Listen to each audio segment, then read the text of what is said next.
People cannot possibly plan for every contingency. They can't. Well, I watched the original video many years ago about the story about CO2, which was a propaganda deal from Margaret Thatcher during the coal strike. We might lose the power grid. I mean, who knows? The grand solar minimum with volcanoes, with earthquakes, with solar flares penetrating Earth's magnetic field when it's down. I mean, right now, this is the weakest we've seen it in 200 and some years. But I did notice a huge difference this summer. Very difficult to grow anything. We planted things over and over and over up here just to try to get something to grow. I've always kind of been interested in the cycles, and my background of taking botany and horticulture classes basically found out there was larger cycles repeating over smaller cycles, and even larger cycles of ups and downs in climate, dry periods, warm periods, cold periods, wet periods. I look at details. I was raised in the military. My father was a lieutenant colonel in the Air Force. He was a pilot. At the end of his career, he was a helicopter rescue pilot in Vietnam before he got shot down. He was always like, Cynthia, it's not enough to have a plan A and a plan B. You better have a plan C, D, E, and F, because if anything has taught me anything, stuff goes all to pieces in seconds, and you better have a backup plan to your backup plan to your backup plan. I think the most important thing for people to do is to try to build their relationships with the people in their neighborhoods and their community, depending on how big their community is. And they really need to get to know what other people are doing and how they're thinking. Because if anything happens, that's the people that's going to be knocking on your door. And I think the other thing is kind of keep your mouth shut. Thank you for staying rational and sane, and I'll talk to you again. I wasn't expecting a lot of callers tonight. Well, and this is the beginning. It was so good. It was better than watching the Cleveland Browns. Wow. Matt taking shots on the live show. Please join us for our next call-in show on Patreon. Like our supporter Richard said, no one is as smart as everyone working together.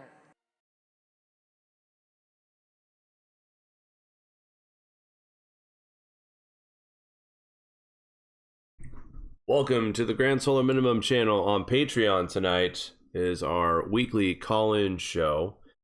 And I want to thank Mari for really kind of putting some stuff together. You know, the first few shows we've done, it's not had a real topic. We took calls from some of our subscribers and just had open general talk about crops. Actually, a couple nights ago, one of our listeners, longtime listeners and YouTube moderators, Matt, who is also a farmer, called in, and it turned into an interview. What called in just to be a, hey, how's it going? I ended up asking him a lot of questions because this was right around the time where we were seeing reports of the USDA lowering the numbers they once thought we were going to have as far as crops. But anyway, so this week, Mari did a wonderful job, and we have some very valuable things to discuss tonight that could help. And also, Mari has made this link available on the Grand Solar Minimum channel, our website, thegrandsolarminimum.com.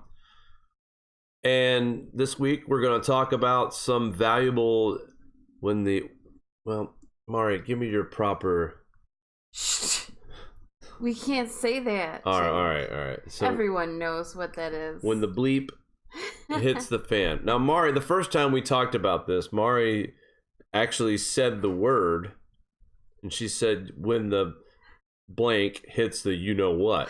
I thought that was adorable. But anyway, I should trademark that. That actually. Fan word, and you got to watch it. So when the shit hits the you know what. Right. So anyway, this is a segment tonight. We wanted to have a discussion with you as well and talk about prepping and things that could be important to know during a time where, like, for instance, we really didn't know if the California power outages this past week were going to be a big deal or not. I mean, it was kind of scary.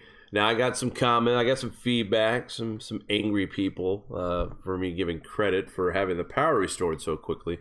But, I didn't mean to offend anyone about if you have to have a certain device, a medical device that keeps you alive at night, I mean, surely I'd hope that the proper organizations would get together and make sure you have a generator for your medical device. So I'm not in any way condoning just pulling the plug on everyone, even people with needs.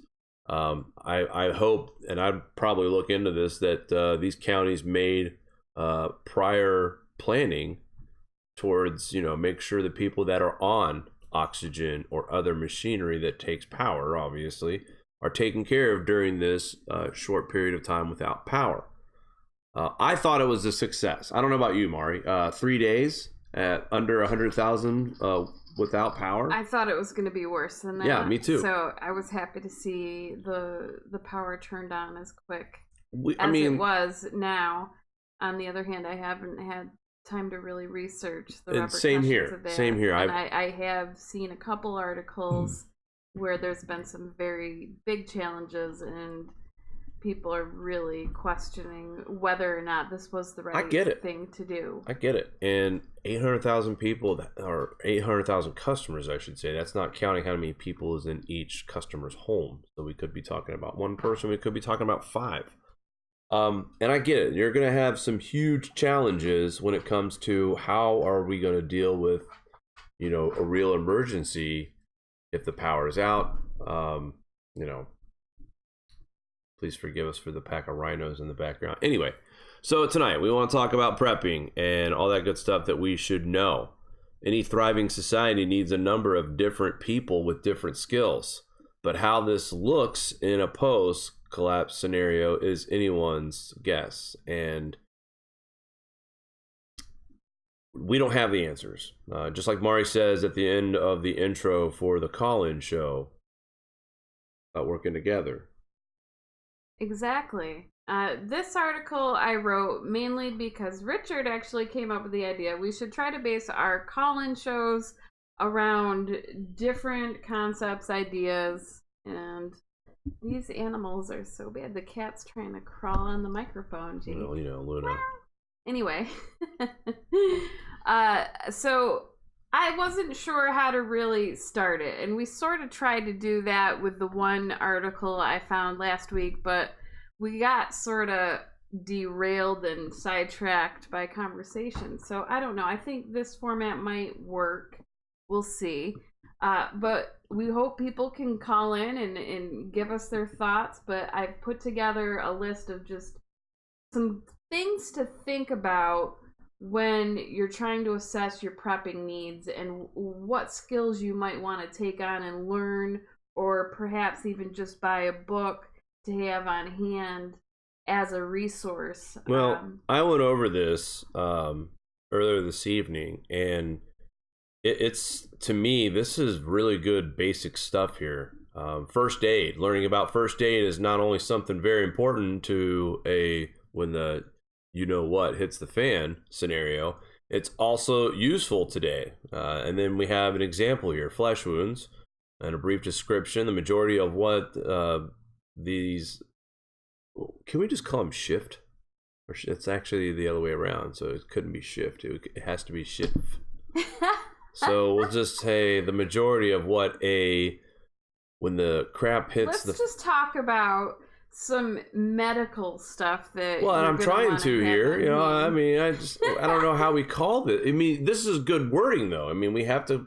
We're not talking about the power going out during a snowstorm. Really penalize us for saying. Maybe. I mean, we really don't care. We limit every single video we do anyway. Well, and here's the thing. The call-in show, I could care less if they put any kind of, whatever on the show. And this is the call-in show for our Patreon. This is what they subscribe for. So I feel like it should be a no holds bar. All right, no holds bar. Let's say just when the shit hits the fan. When the shit hits the fan, first aid kit is designed to deal with flesh wounds. This means anything from a paper cut to a severe severed limb. Interesting. Wait, did you write this? Was this your writing? I pulled it from all sources. Because it's funny, like how we say this means anything from a paper cut to a severed lip. It's important. Wow, that's impressive. I think it was Cynthia who mentioned You know, what if you break your bone? That's knowledge you need. You know, and you don't have a resource to a hospital. What would you do? And as you scroll down this list of stuff, there's actually splints and well, yeah, and all that. I'll just list off some of the stuff. If a bone needs to be reset, Yeah. but at least like you know what supplies are out there. Just have on hand. A lot of these medical supplies are relatively cheap. Some of the things that we'll touch base on as well: clotting agents to help the bleeding, obviously. A lot of interesting products that are available for that: cloth adhesive bandage strips, cloth knuckle bandages. I mean, these are basic things, but not only are they basic things, but they give a little bit of a definition next to them of what they will exactly be needed for, obviously. Some of it's above and beyond what would be in your average. There is a section here that talks about broken bones, compound fractures, SAM splint. Is this how to make a splint for someone who has I mean, that is supposed to work relatively well to secure injuries. They make them all different sizes. There's, if you, all the pictures are clickable. So if you go there, there's ones for your wrist, ones for your ankle, fingers, like they're like little splints. So you definitely would want some on hand if you're trying to assess medical needs. I've seen this when I was 15 years old. I went on a church youth group skiing trip, and our pastor, the youth leader, we got there. It was a 2.5 hour drive, and we got there. Everyone was excited, and especially the pastor. He was the one that set up the trip, and he got off the lift and came down the hill and took a nasty spill and broke his leg. And hospitals were miles away. We just got there, and he instructed the workers in the lodge on how to make a splint with cardboard and duct tape. And so we could finish. I'm not lying, that we got there at 2 o'clock in the afternoon. He broke his leg probably at 3:30, right after we got done with the skiing class, because they give you skiing. If you've never been skiing before, they really do take care of you. They try to give you some instruction that will help you stop, slow down, all that good stuff, keep your balance. And not more than half hour after we had our lesson, it was around 4 p.m., that's when the injury occurred. But because of the splint he was able to make, and just, this guy was just dedicated to this church youth group. I mean, I remember that day we stayed till midnight. He sat in the lounge with a cardboard splint. We'd all check in on him and make sure he was comfortable. But again, this is not that far-fetched to have homemade splints and to be talking about the possibility of stuff like this. So this is good stuff to have as far as knowledge. Just the basics. So you definitely, it's a lot of things. I know, looking at this supply list, there's a lot of things we don't have that we probably should. Just a little blood pressure monitor, eye cups to wash your eye, all that. Anyway, scrolling down to this, what's gonna happen with these just brief touching points before you go crazy scrolling down all over? Oh, you can't see it on the screen? You gotta switch the scene so people can see it, I guess. That's no big deal. I don't think we had it set up. I did, but that's okay. Don't worry about it. Yep. I don't know if it's that window or it might be the one right behind it. So the article I wrote today, just to break everything down and give people ideas, I have it in different sections. And what I want to do, tonight, we're just going to go over the list of things to think about so people can sort of write down their ideas and think about topics and discussion points. I want to, so we'll have one show dedicated to emergency prep and just having an open discussion together. What will the challenges be? What are some good things to have on hand? And all that. SoulQuest says, wait, where is it? I thought I saw something. SoulQuest. Did you say, free emergency training by signing up with your local CERT program? Look into it. learning CPR and basic first aid skills locally too. But these topics, as we scroll down, like the next one I put fire starting. Oh, there's millions of different ways of starting a fire. Do you know how? Or even one of them? And I don't have the screen in front of me, but there's different books. Like a lot of people, and I have this book. I got to dig it out again. The SAS handbook. I highly, highly recommend that. It's this window behind. That's your, and now you got to change the scene so people can see it, Jake. That makes more sense.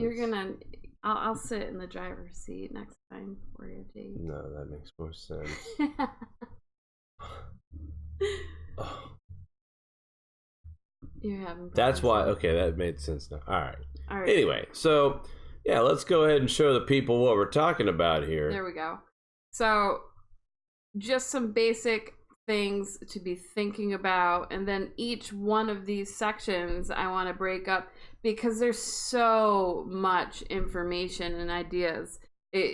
Going through everything and getting a good thorough conversation, it's going to be tricky to cram it all into one show. So yeah, we could probably do this in a couple weeks and just this could take several months. Well, to cover everything. Some things I really like, the fire starting tips, that's probably the most important thing to talk about. And then another thing that I saw in here, which was for shelter. And there were several books in here that shows the shelters. And I believe this is the fire starter right here. So, thank you, Mari. As always, you have taken the time to put together some basic information with resources.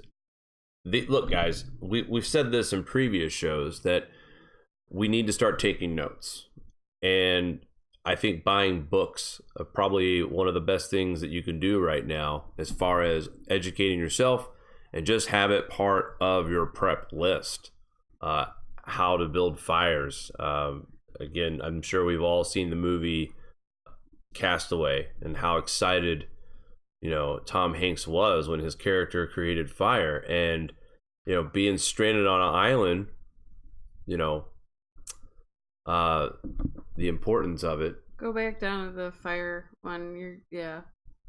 Okay, so basically one of the shows, we can talk about all the different ways of starting fire, the different skill sets for a prior show. We do have a caller.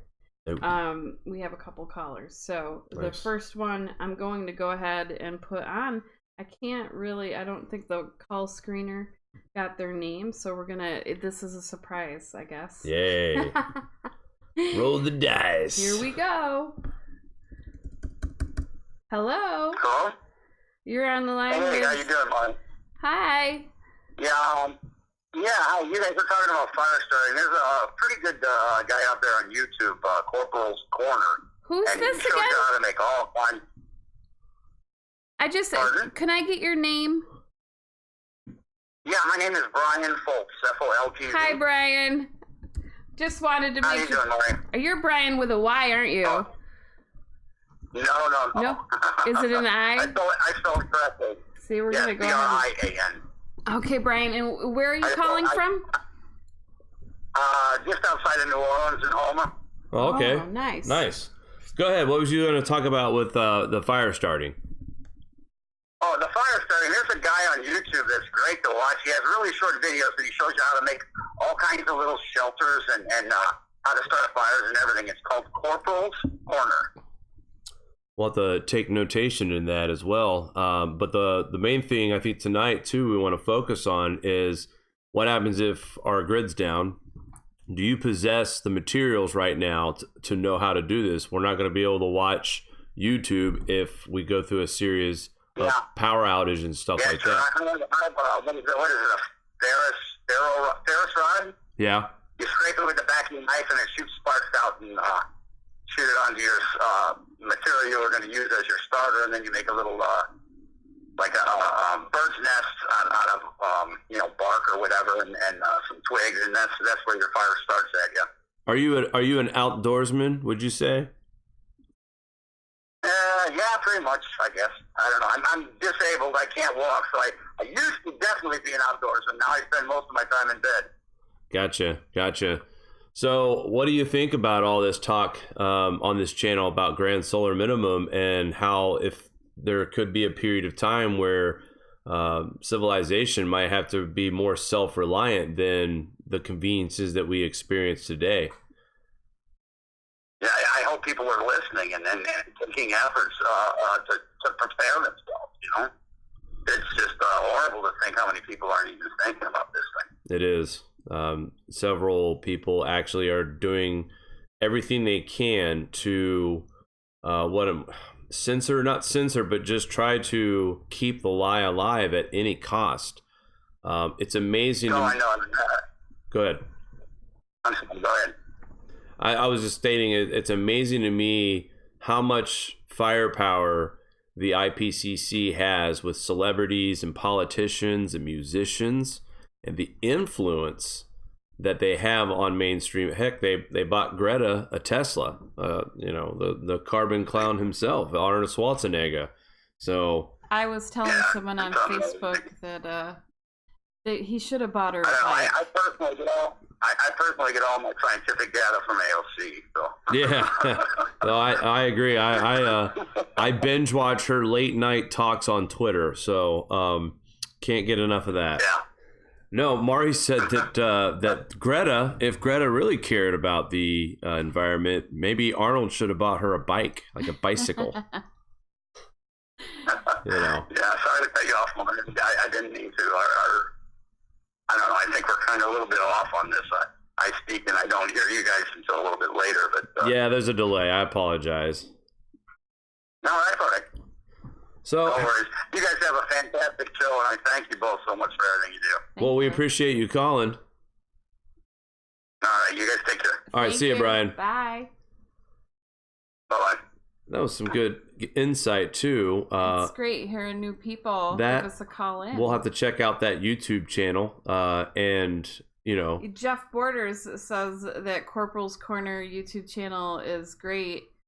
And he mentions channel would be Gray Bearded Green Berets channel. I'll have to check that out. I mean, look, guys, if these YouTube channels you're recommending are showing us how to do things, there's no harm in sharing those links. There's no harm in sharing those channels. And I really appreciate our caller Brian for giving us the recommendation, because look, while we have the ability to do it, let's take advantage of watching all the visuals that we could possibly get our eyes on until the situation arises where we aren't going to be able to watch YouTube. Like I said, this is, to me, we really got to start thinking about the what to do afterwards. And if you don't have books and if you don't have the proper knowledge, that's going to put you behind the 8 ball. Mari, you want to go ahead and bring in our next caller, Richard from New Mexico? Bring on Richard. Let's see how Richard's doing tonight. Richard, Hello, how's it going tonight? Oh, doing pretty good. I've got a little PDF book I wanted to send you all. Put it up on the website. It's called Survival in Austere Medicine. Okay. Ooh. This was written by the guys who do remote austere wilderness and third world medicine. It is graphic. Gotcha. And it's pretty cut and dry, and it has a good discussion about what you can reasonably expect to treat people for and what people get triaged for, make them comfortable, because you're probably not going to be able to help them. Yeah, that's true. I mean, just being able to triage someone to the point where you can at least determine what you can do. Keep them comfortable, or exactly. Yeah, that's interesting. With the the different sections in itself, it's going to be interesting to see who calls in, if we have any doctors or nurses that can actually give advice. Richard, you said you have some expertise on water, which I believe is one of the ones I have here.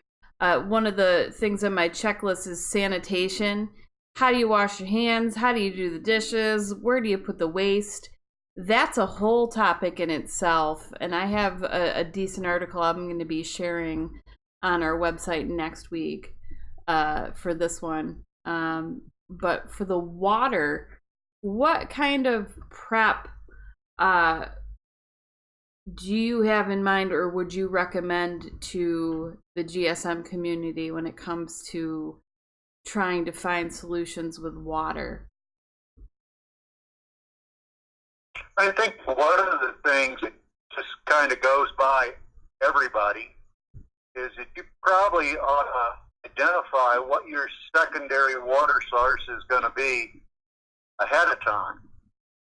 And if you do it, whether you think it's going to be a stream, a well that hadn't been used much, whatever it's going to be, you ought to go take a water sample now, and you can send that water in. Get on the internet and find water test companies, send that water in and have it tested to make sure that the water is not contaminated ahead of time. It costs like $40 or $50 to get like a full EPA test done on the water, and this is like really cheap insurance. You know, that's the same as a couple flats of water. You don't want to be going out and dragging water out of the stream downhill from 5 other cities and have no idea what's in that water. Boiling it will kill some biocontamination, but it's going to do nothing for any type of chemical contamination that's in the water. They actually sell those tests. You got to make sure they say drinking water tests. I believe they're like test strips. You can also get like little electronic meters that take the tabs as well, I believe. Have you ever seen those? Well, yes, that's a good alternative. I've built those. But if you really want to know what's in the water, the full-on lab test for $45 is probably the best way to go. Yeah, it sounds the safe route, too. You're doing it ahead of time. You're doing it ahead of time. You got plenty of time to do it, send it in, find out what's going on. Then you can decide what equipment you need based on what the water test comes back. As long as we can, how many years apart would you recommend doing this test? I mean, things obviously change from year to year, but is it worth the investment of doing it biannually, or possibly just every 5 years or every 10 years? That is totally dependent on where you live. If you live at the bottom of the glacier and there's nobody between you and the glacier, and you have it checked, it's probably not going to change for maybe 10,000 years. Oh, wow. If you live in a major metropolitan area and you plan on getting water out of a creek and there's factories and everything else upstream, you might want to be checking it every 6 months. Okay. So definitely, if you live in Flint, Michigan, definitely get that checked every 6 months. That I had a feeling that was going to be the difference as well, as what your location was, rural versus urban. And we can only imagine. I mean, this is where, I mean, some serious bacteria infections can occur from drinking the wrong stuff in the water. And there's tablets, but you can also... Darn delay. Right. Go ahead, Richard. Go ahead.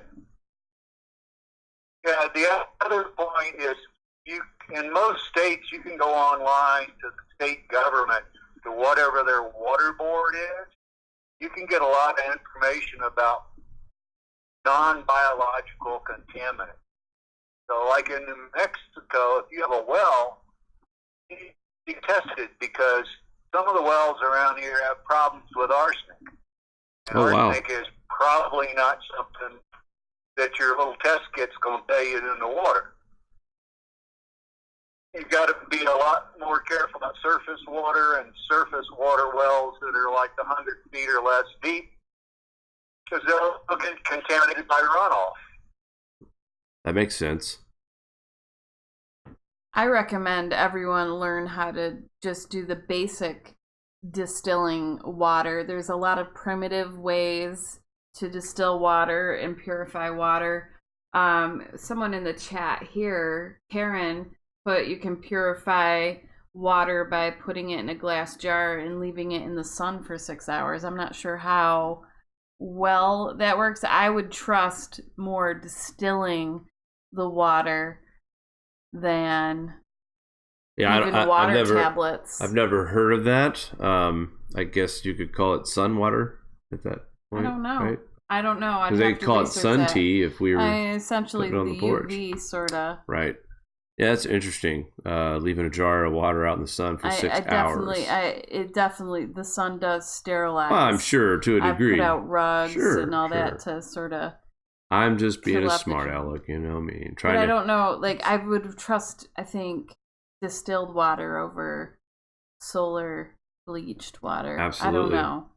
Well, and not just that, but I really like the ahead thinking that Richard is providing right now, because while you can, and $45-50, man, that seems like it's pretty much worth it. That way, you know, especially for folks who live on their own land with several acres, that way, you know, when you're dragging up that water, you know exactly what you're doing. And that could be the quickest way to get a serious illness is by drinking water that's not fit for human consumption.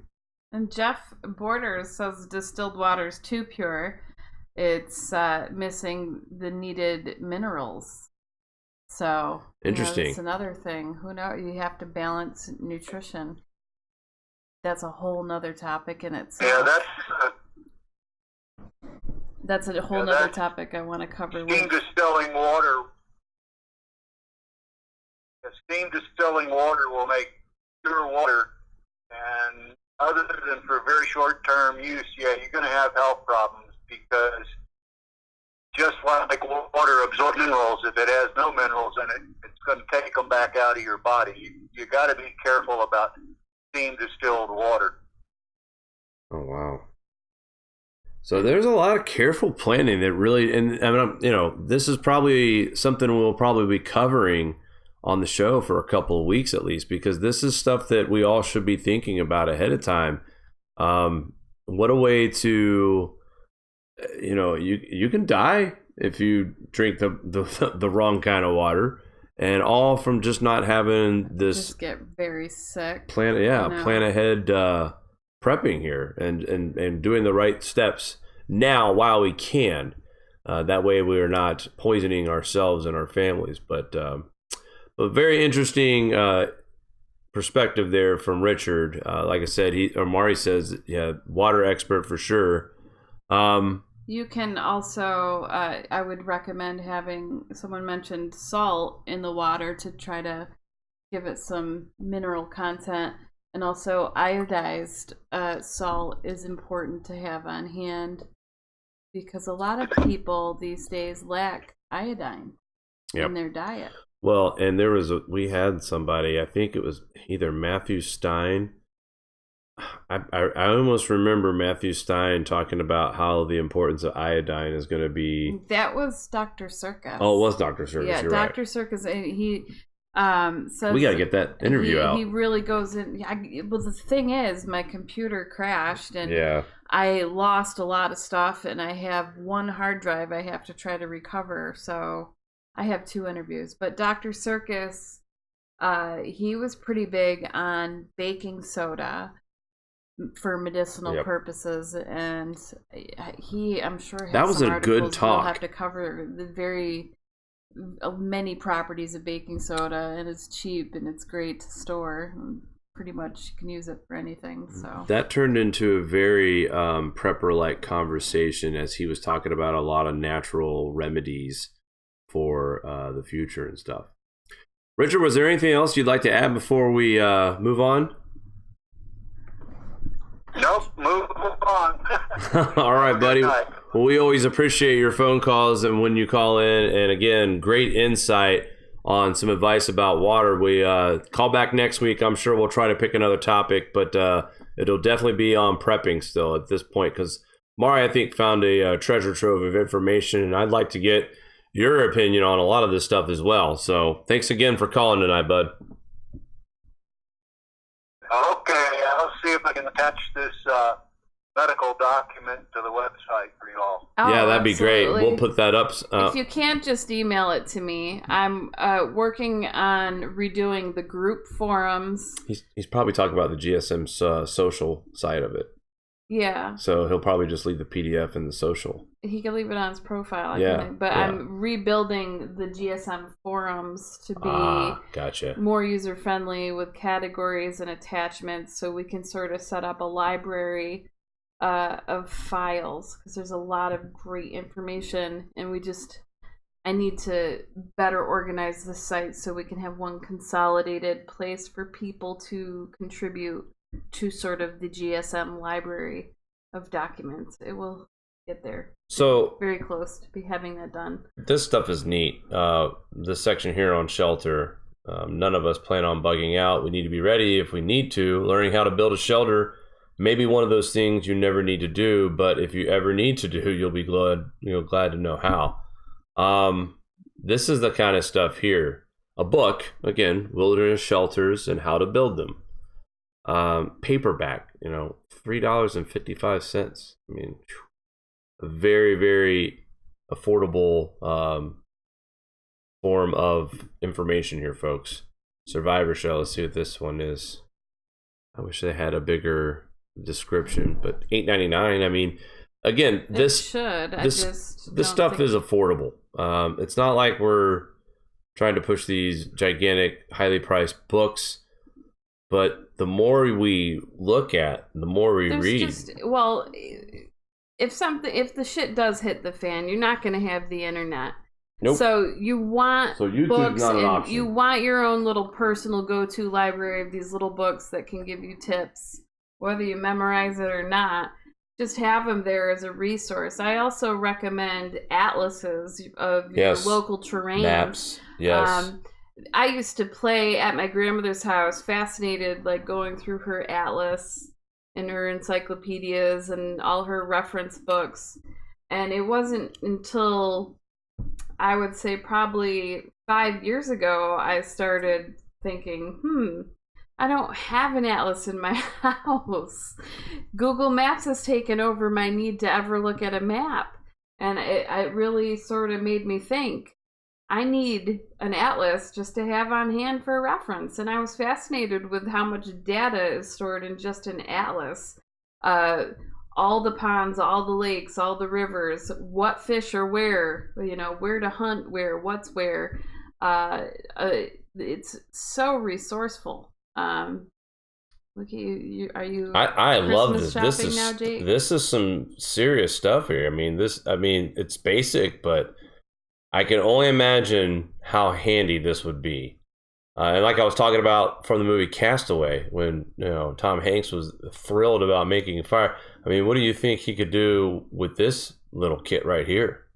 I thought I had a caller, but it dropped. So if something happened on your end, just give us a call back. Sorry.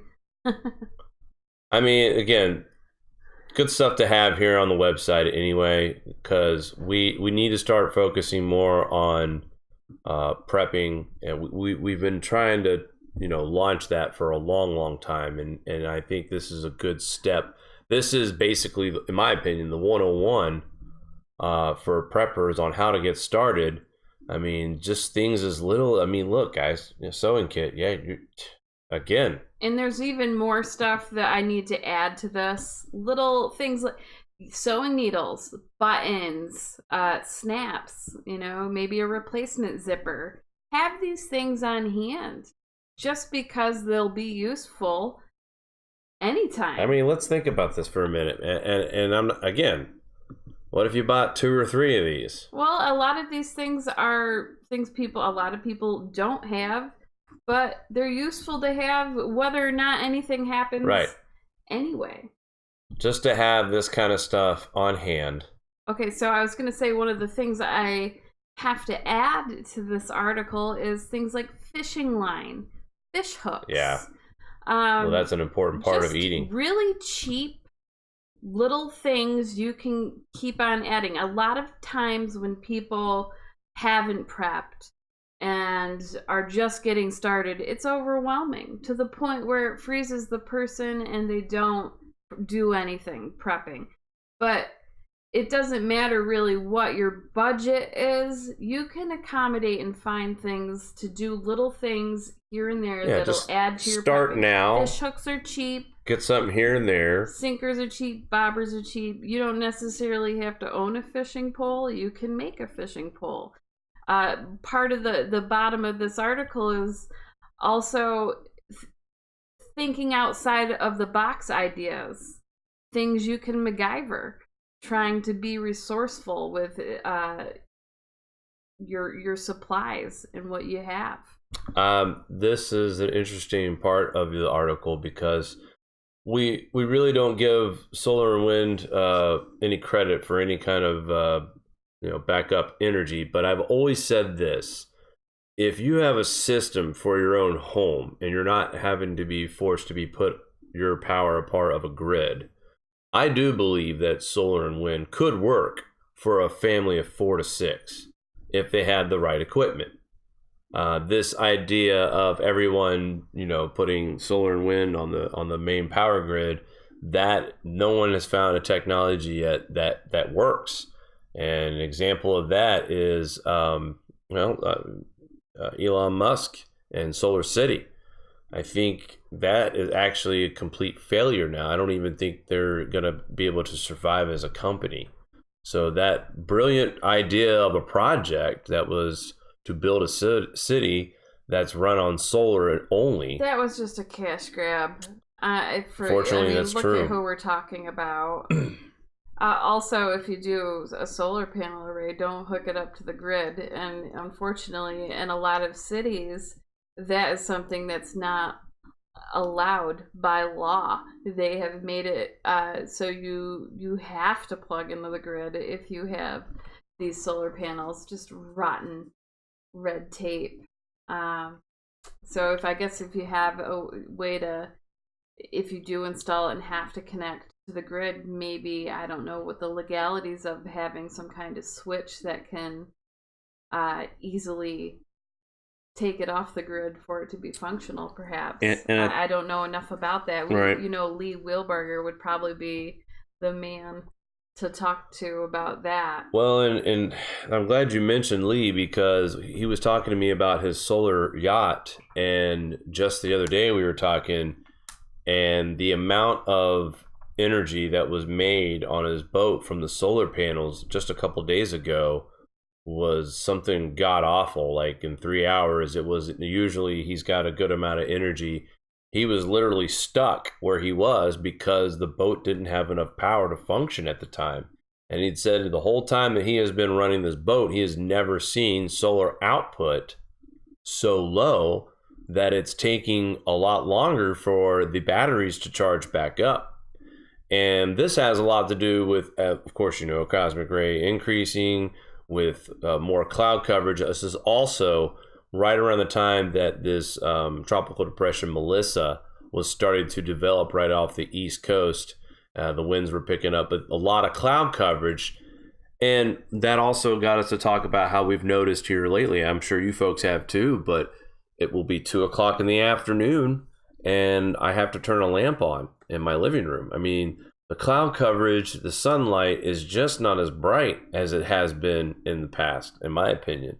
And Lee will tell you, just not from observing this, but just from working on his boat on a daily basis. So he's watching this firsthand. But with everything that's on this website right now that's very important about prepping as well. The one thing, I didn't check, but do we have a section for weapons? Oh, and I know I'm that's adding to this article. So, basically, how I'm getting together this article is I'm trying to do the different categories. So I'm guessing the weapons would fall under hunting, foraging, and there's also a self-defense section that I'm working. As you can see, it started. This is a work in progress. I published it because I'm still adding to it, and we can, as people share their information, we can add to it. And this self-defense segment will be the most important because everything that we went over in the top of this article means nothing if you don't have a way to defend yourself and your family or protect yourself and your family. So all this stuff right here is great to have. And I hate to be this way, but let's take a couple steps back. If we're buying this stuff because we are ready for when the shit hits the fan type scenario, obviously there's going to be the need for weapons. If we're going to have to resort to books that tell us how to build shelters, ham radios, sewing kits, survival shelters, you name it, portable digging devices. If all this is relevant, food story. I mean, look at the food that we're not talking about putting Twinkies and ding dongs away here, guys. This is okra, and some of us don't even eat vegetables. You will now.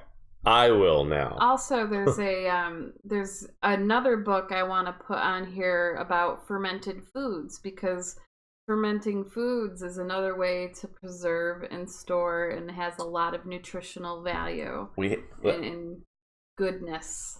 Carlton from Facebook has given me an idea that would maybe save me with mushrooms. What's that? So we have to figure out how we could deep fry things in a grand solar minimum if we don't have power. Deep fried.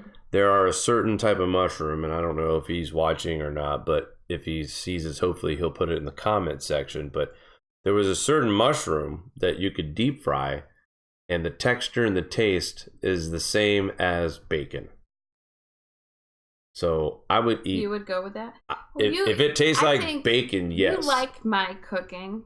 I think don't get cute. You're not putting mushrooms in my food. All right. You should. No, I said I'll try the ones that taste like bacon. I'm not gonna eat your mush. I can't help what's happened to you in the past with mushrooms, Jake. But you gotta give me a chance. No. Deep fry them, and that's it. Deep fry them and drown them in ranch. And all you need is buttermilk, some seasoning and herbs, and lots of mayo. And boom, we have ranch. So I don't want to hear it. Oh boy. BLTs will be thriving in the grand solar minimum as long as we have mushrooms and a deep fryer and a little garden that grows lettuce. I think you should. I use mushrooms and everything. I love mushrooms, and I haven't had mushrooms. Why don't you marry them? If you love them so much, why don't you marry them? You know. So let's see what we got in our chat here. Oh, let's see. Hi, Thor. Thor, no, don't say hi to Thor. He's always mad at you. taking shots Thor. at me, jerk. Just kidding. I love you, Thor. Cheryl's don't go. there. Is Matt in there by chance? I don't know. Matt's busy. I thought I saw Matt in the beginning. Matt's busy. Yes, Matt was here. Cold temperatures, and they're racing against time to pull crop out. So, I mean, Matt is super busy. I get it. Ice Age Farmer shared a tweet of some grain silo. You know, he's welcome here. He can say hi every once in a while. And he's been battling power outages and all sorts. Poor Christian over there. But he shared a photo today of a grain silo with like a 4-foot snowdrift up against it, and it's just so sobering to think that this is essentially the beginning of October. And we have seen the snow that we have seen. We've had 2 weeks in October, and we've had 2 major snowstorms in 2 weeks. And we are slated to get another one around the 20th. So we're going to see a major snowstorm at least the first 3 weeks of October. And then we finally get a chance for snow in the last week of October. It's like it's spreading from the northwest across the northern plains into the Great Lakes. And by the end of the month, snow in the northeast.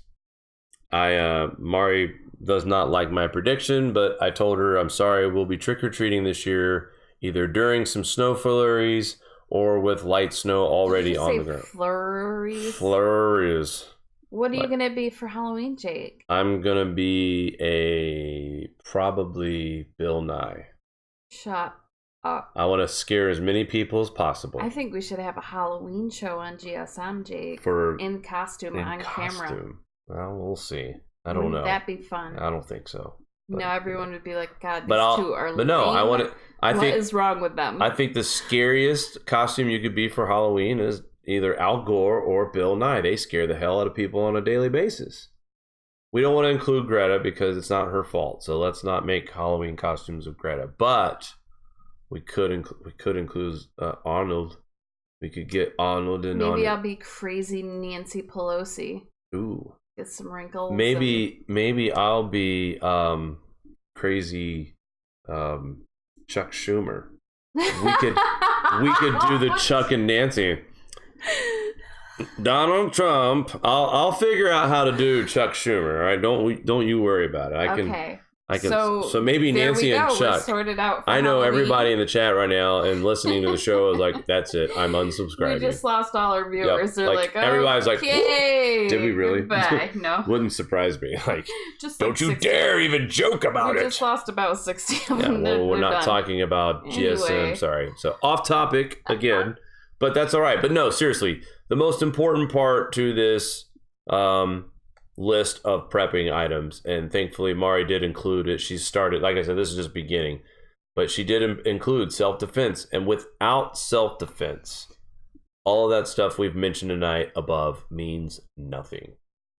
If we're in a type of scenario where we're using solar panels for power, we're fetching our own water, we're hunting our own food, we're growing our own food, we're using sewing kits to fix clothes and not just driving out to the Walmart and getting a pair of sweatpants. Yes. I'm learning my self-defense skills from watching Fear the Walking Dead and The Walking Dead. Hey, listen, you guys can say that's a terrible show. With the staff. Okay, I'm glad you mentioned this. The season premiere of The Walking Dead last week showed the group fighting a fire in the woods, and they didn't have fire trucks and they didn't have planes flying over, and the scene lasted, not in real time, but in the actual episode, it went from day to night to morning to afternoon. It was a long battle of containing the fire the way you would without fire trucks. They dug a trench. Or fire hydrants. They were digging trenches. They were chopping down trees. They were cutting off so the fire couldn't spread. So they starved the fire out. And I looked at Mari and I said, this show just showed you, if you paid attention, and I know you're thinking, oh, come on, like, when are you going to be able to use it? You never know. You just never know. The whole thing with the zombies pumping the oil, that was hilarious to me. I love how they incorporate the zombies to help them resource. That is the best. That's actually, to me, that's why I watch the show. I'm actually, like you said, we're getting ideas. Well, that, and it's an apocalyptic social situation. So it's that's interesting. Right. No power, no food. Watch it and just have that perspective, I watched a couple seasons ago. Rick and Michonne were out gardening, and Michonne said, "Hey, I have a treat for you," and she tossed him a turnip, and she's like, "Don't eat it all at one time." And he grinned at her, and then he, took a bite into a raw turnip. But for me, I'm like, but this show is showing how people can adapt to no power, no Burger King, no McDonald's, no Texas Roadhouse, relying on yourself for the food. And I love the attitude that these people in the show, they show when they're doing their survival stuff, when they're growing their food, when they're building, when they're whatever they're doing for their community. That miniseries really has turned away from the whole gory zombie apocalypse and showed you how to survive in an apocalyptic world. Now, I can't recommend this week's show. I have seen some highlights. It's not about survival, except if you're running away from the zombies. But anyway. It's just thinking outside the box. It is. Somebody in the chat, I believe, a couple days ago, I forgot who it was, They said they took an old leather couch and made moccasins out of the Why not? leather, which it just was like, talk about being resourceful. You're not gonna, if something really hits the fan, what are you gonna do? Shoes are not made to last these days, so you need to make sure you have a great pair of boots that are gonna last, and a pair of work boots, pair of snow boots. There's a guy I want to get on. Maybe he's listening. His name is Ron. He lives up here in the Adirondacks, and his house, Mari, is 8-sided walls. Okay, there's windows in each. His floor is made of black granite, so the sunlight heats up. Any light heats up that floor. And he tells me even during the wintertime, sometimes he has to shut some of the curtains because it gets too hot inside it. He doesn't have any power. It's all solar panels. The heat for his showers, so-called showers, are from spa rocks that are located behind his house. He has he has everything that you would need to live off the land. A garden. Well, he actually, it's funny. That is one thing he doesn't have. He's a chef. And he doesn't understand that, maybe there's going to be a time where you're not going to go to a catering party and cook up some... That's a whole nother topic, like cooking from scratch. We'll have to expand on that. Yep. Not only learning how to make recipes, but how to build like solar ovens. Yep. And those aren't hard. They're very easy. When we first started the idea of Patreon, me and you have a homesteading book, and I was reading a lot about solar water heaters, and I'm like, well, okay, that kind of makes sense. I see how that would work. So the solar ovens actually were a lot easier to make than I thought, and I think it goes down to like just what's an aluminum foil in an enclosed box. Really? That's it. I mean, it's so easy, and there's a lot of ideas. That's why this article that I have posted is a work in progress, and what it's going to break off to is all the titles of the different categories I'm going to have linked, so they'll have their own page with resources. So what kind of easy self-defense things can you have around? It doesn't necessarily have to be all guns. There's a lot of different alternatives. So we're going to build on this together, like as a community, and make it just sort of a library. I'm excited about it. Me too. I'm excited to have people call in and talk about it. Let me just check, see if we have any. We got Jesse on. If you want to go ahead and pop we got Jesse about in. 2 minutes to go here in the show. We'll say hi to Jesse. All right, let's do it. Put him through. You're going to bring Jesse on. Hey, guys. How's it going, Jesse? Hey, Jesse. Not too bad. I'm going to keep it really quick because you got just a couple minutes left. So, the snowstorm missed us, but good. To talk about preps, one thing I suggest is you think about the dry goods that you use. Right. And, like rice. I like jasmine rice, so you buy what you use. And I actually just buy the steel trash cans. And I have one that I fill with rice. I have lentils. I have sugar and flour in there because it's the stuff I eat. And then actually when I go shopping, it's like, oh, I like certain canned goods. So it's like, oh, I buy flats of canned carrots, and I just keep buying more, and I have this deeper and deeper pantry. So I haven't gone on the long-term food storage, but I'm always into that pantry. You think of what you eat and what you need to make those meals. And then I like to buy larger amounts of that stuff and keep rotating through. So it's like, oh, now I have 6 months of the meals I like to make. And then I don't really worry about that. And it's like we raise our own beef, and I will go and can, when we grew up, we canned soup. So we canned venison soup, vegetable soup. I like lentil soup. We can our own chili. So the trick with that is we didn't even have a pressure canner. And the big thing with canning is you need a 12D kill, so 12 log values of time to kill everything. But we would can hot soup, and we boil it in a canning, we bring it to a boiling canning jar for 3 hours. And that's adequate time and temperature. but it's not in any of the books, so. That's a Jesse secret. But that should. Free on the house. Yeah, it's a family secret. Free on the house, it's like, if you're canning food that you cook that's already hot, you make sure your water bath canning boil for 3 hours, and you don't have to worry about having a pressure canner if you don't have access to it. Wow. You mentioned lentil beans and everything like that, and you said you get the steel garbage cans, and that's where you store. Do you have liners, or you just?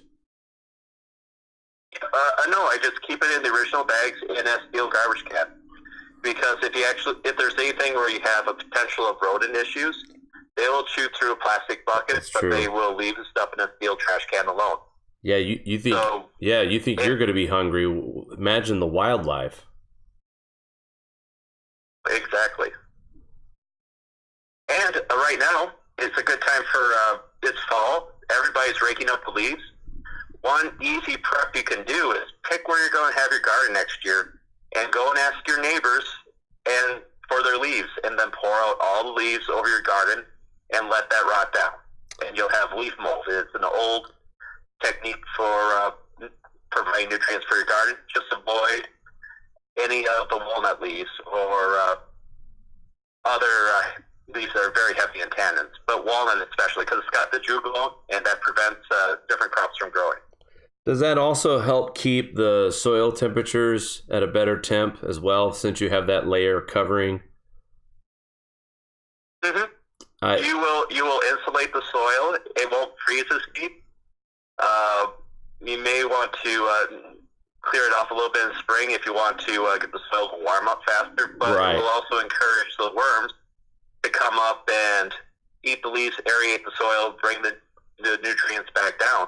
And you don't even have to clear the leaves off. If you have started transplants, you can just put your tomato transplants, your cabbage, your vining crop transplants in, and not even worry about working up the soil if you have a good enough layer of leaves. Wow.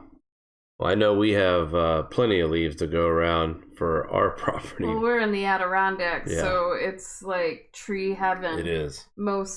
It's very green here in the mountains. We're going to have to get some pictures, too, because the color right now is really starting right now. Yeah, it is feels peak. like it's peak. Definitely the way peak. It looks. I haven't checked other areas, but I would love to take a drive to Vermont and see what it looks like. You have never been, have you? No, I'm the newbie to the Northeast, so, It's only an hour down the road. I'm just a simple old Ohioan.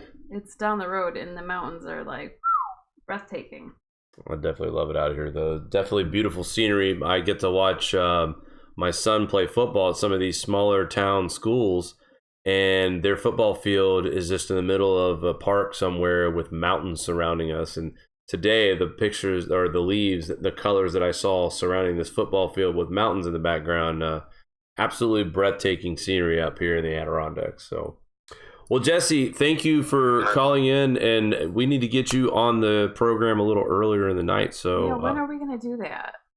We need to stop him hollering. Hey, let's do it next week. We'll pick. I'll tell you what. Next Friday night, try to keep your schedule open. We'd like to bring you on the YouTube show and just kind of talk about certain tips and stuff like that on gardening. You're like a pro with like horticulture, right? Yeah, well, I've been gardening since I was 12, 13, and got my master's in horticulture, so yeah, it's one of the things I like to do. Excellent. So it's not even work, because you just said something, you like to do it. So when you find something that you like to do, it's not even really work, and that's where the passion actually comes out when you see how great some of these folks have their gardens and all that good stuff. So this will be a good talk. So try to keep your schedule open for Friday night, 9 p.m. Eastern time. We'll be in touch as well, but if you have any issues with that, I'd love to have you on and just kind of talk about more growing tips and stuff like that. Okay. I will check into it. I got some flexibility with my job, and I probably can make that work. Sounds good, Jesse. All right. If not, just let us know. We'll give us another day. We'll work around you. We'll work around you. Oh, awesome. Yeah, I will. I'll check in. Definitely. All right, bud. Thanks for calling in tonight. Bye. Yep. Jake, Mari, have a great weekend. You too, Take bud. care. Bye. All right, guys, I think we had a pretty good show tonight. Some interesting comments on water, on growing, on just a little bit of everything. Brian from Louisiana, our new caller, called in tonight. So, and this was a good conversation, I think, with prepping, and it's only the beginning. This is just the tip of the iceberg here, guys. So, so much more to go over. And I want to thank again Mari for putting on this article and at least getting the ball rolling, because again, we're kicking rocks around. We need to stop hem-hawing around and get this show on the road. Discuss ideas, discuss on, easy things to prep. So what I'd like our viewers to do, and I don't have the chat up, I'm not sitting in front of it right now, but what I'd like our viewers to do is take a look at the article on thegrandsolarminimum.com that I did publish, and let us know what you would like next week's topic to be. We want to hear from you. Which matters press most? What do you want to hear about? All these different topics could take an hour or more. So we want to break it down into sections and try to break them into pieces that people can absorb and understand, and then also add resources to the website for people to print out and have on hand. Like Richard's going to be sending us that excellent PDF on medical trauma, that kind of stuff. So I'm really excited about this, but we really, really rely on your participation. Let us know what you would like us to cover next week. All right, guys, that's going to do it for us tonight. Thank you for tuning in to our Patreon call-in show. And for you viewers out there who are watching on the YouTube channel, we invite you to come check us out on Patreon. $1 is all you need to join. You get the access to the phone number to call in on the show and be a part of the conversation. There might be some brilliant things that we're not even talking about. Folks, we invite this information. We need as much knowledge as possible. People are leaving suggestions in the chat now. That's great. It's great. Leave them in the comments of this video, and I'll do my best. If you have links to books or anything that you recommend, let me know, and I will try to compile this all on the website in an easy to navigate way for people to utilize and use for prepping. All right, guys, that's going to do it for us tonight. Thank you for tuning in once again. And guys, have a great weekend. We will talk soon. Do you like this show? Give us a thumbs up. Want to support us more? Share to your favorite social media platform. Buy a t-shirt or become a Patreon. All links are in the description below.